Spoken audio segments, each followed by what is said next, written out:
नमस्कार मित्रांनो, सध्या नवनवीन विषयावर आधारित नवे सिनेमे मराठी चित्रपट सृष्टीत पाहायला मिळत आहेत. अशातच आज एका नव्या चित्रपटाचा ट्रेलर पाहिला ज्याचं नाव आहे माझी प्रार्थना. प्रार्थना. तर अशा प्रकारचा चित्रपट येणार आहे, ज्याचा ट्रेलर मी पाहिला आणि अक्षरशः अंगावरती काटा आला. या चित्रपटाचा जेव्हा टीझर आला होता ना, तेव्हाच मला वाटलं होतं की काहीतरी वेगळं पाहायला मिळणार आहे. ब्रिटिशकालीन लव्ह स्टोरी आहे आणि या लव्ह स्टोरीमध्ये प्रमुख खलनायकाची भूमिका साकारणार आहे. तो म्हणजे आपला प्रसिद्ध मराठी अभिनेता उपेंद्र लिमये.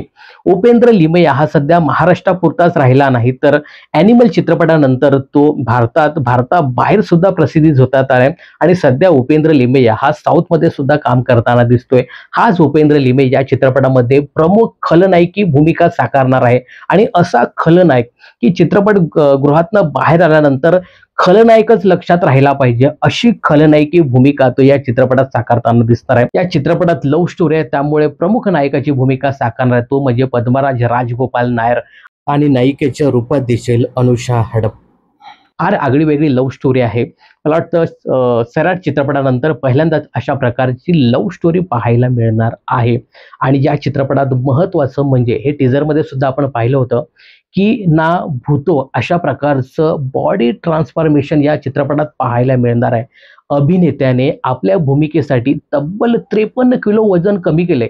म्हणजे चित्रपट सृष्टीत पहिल्यांदाच स्वतःच्या भूमिकेसाठी एवढ्या मोठ्या प्रमाणात बॉडी ट्रान्सफॉर्मेशन केले. 53 किलो वजन स्वतःच्या भूमिकेसाठी अभिनेत्याने केले. तो अभिनेता म्हणजे या चित्रपटातला प्रमुख नायक पद्मराज राजगोपाल नायर हाच अभिनेता आहे. याने ज्या चित्रपटाची कथा, पटकथा, स्क्रीनप्ले स्वतःच लिहिले, त्यानंतर लिरिक्स सुद्धा स्वतःच लिहिलेला आहे.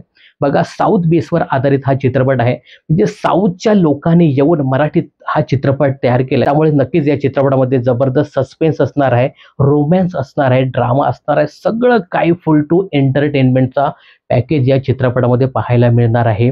ब्रिटिश कालीन ही लव्ह स्टोरी आहे. तो जो काळ आहे तो खूप छान पद्धतीने या चित्रपटामध्ये दाखवण्यात आला आहे. लव्ह स्टोरी आहे, प्रेम आहे. नुसतं प्रेम असून चालत नाही, तर त्या प्रेमामध्ये भावना सुद्धा असल्या पाहिजेत आणि त्या भावनांची जाणीव करून देणारा हा चित्रपट आहे.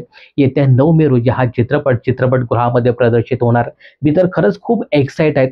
अशा प्रकारचा आगळा वेगळा प्रयत्न पहिल्यांदाच मराठी चित्रपट सृष्टीत होताना दिसतोय. ब्रिटिशांचे राज्य आणि त्या राज्यामध्ये त्यांचा होणारा अन्याय आणि त्यात उपेंद्र लिमये सारखा जमीनदार, त्यांनी सामान्य माणसावर केलेला अत्याचार, हे सगळं मोठ्या क्रूरपणे या चित्रपटात पाहायला मिळणार आहे. या चित्रपटाचे संवाद, त्याची दृश्य अक्षरशः अंगावर आणणारे आहेत आणि काय व्हिडिओग्राफी आहे, जबरदस्त काय लोकेशन आहे, अक्षरशः पाहत राहावे. आणि बऱ्याचशा ठिकाणी असं घाबरवणारी दृश्य सुद्धा आहेत. खूप सस्पेन्स या चित्रपटामध्ये पाहायला मिळणार आहे. येत्या 9 मे रोजी हा चित्रपट संपूर्ण महाराष्ट्रात प्रदर्शित होणार आहे आणि पहिल्यांदाच साऊथची लोक येऊन मराठीत अशा प्रकारचा चित्रपट आपल्यासाठी बनवणार आहे. त्यासाठी मी खरंच खूप एक्साइट आहे. येत्या 9 मे रोजी हा चित्रपटगृहामध्ये जाऊन नक्की तुम्ही पहा. फार वेगळ्या पद्धतीचा विषय त्यांनी मांडलेला आहे. तर या चित्रपटासाठी तुम्ही किती उत्सुक आहात हे कमेंट्स करून नक्की सांगा.